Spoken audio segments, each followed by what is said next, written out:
Hello YouTube, my name's Andy and I've got some hacks for you, for which you're going to need a hacksaw and an old pencil. I've got some new Sennheiser headphones with a little switch on the cable. It has a 3.5mm jack plug with 4 connections.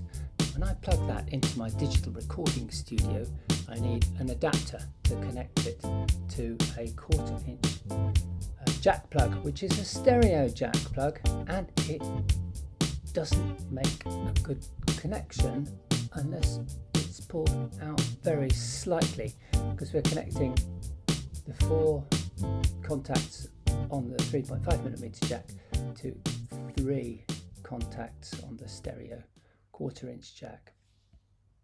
So here's an old plastic card. It happens to be a European health insurance card, but it's expired and it's irrelevant now, with some 3.5mm holes drilled in it.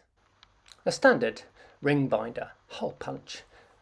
Push out a little disc, a washer of plastic, peel off the plastic film that you get, and now that fits perfectly on a 3.5mm jack plug. And the Sennheiser headphones now work perfectly every time. The overhead lights reflect off the display on my digital recording studio, making it quite difficult to see. So I found a couple of pencils, smoothed off the ends a little bit, and I discovered that they fit pretty much perfectly inside the recessed screw holes in the bottom of the unit. You've got quite a few screw holes to choose from.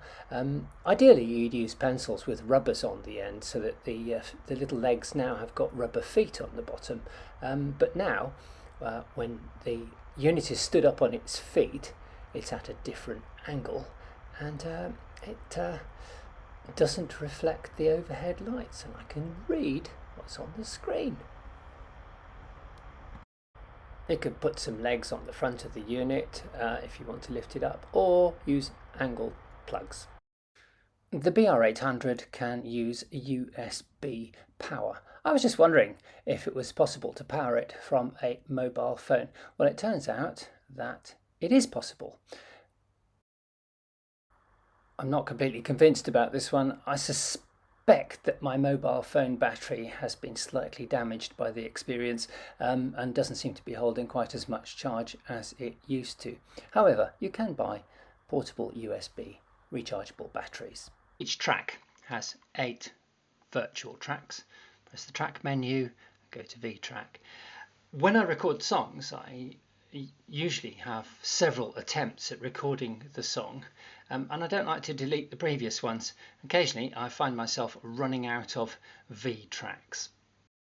I just thought that I could just move one of the virtual tracks out of the way right to the end of the song without actually deleting it or recording over it. It's simple. You just work out how far the song goes and then just move the track data right to beyond the end of the song, you know, to measure 200 or to 400 or something like that. The phrase trainer on this unit is not amazingly brilliant, but it can be useful from time to time. The time stretch function only goes at 50% or 100%, and the center cancel I think is quite a useful function, but it only works on track 5/6, a stereo track, and the rhythm track is not played when you're using the phrase trainer. So simply master your song to track 5/6. The default is track 7/8, but you can change that to track 5/6. When you master a song, it also includes the rhythm, and don't forget to change the track that's playing to the virtual track on track 5/6 when you're using the phrase trainer. I discovered this one by accident.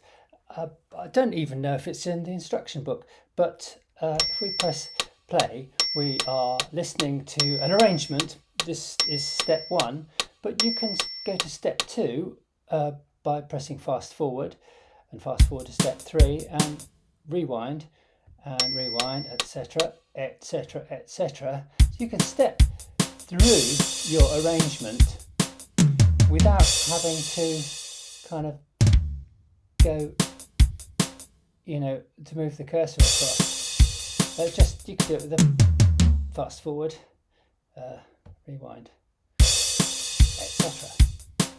Well, that's quite enough nonsense from me for now. Like I said, the phrase trainer in the BR-800 is not great, but it's quite useful from time to time. Usually if I want to practice something a little bit slower than the full speed, I use this thing, the Boss Micro BR, because the MP3 trainer in this allows you to set the speed, the playback speed, anywhere between, I don't know, 25% and 200% in 1% increments. But as I say, maybe next time I'll do a little bit of a deep dive into this thing. Thanks very much for watching. I'll catch you next time. Bye.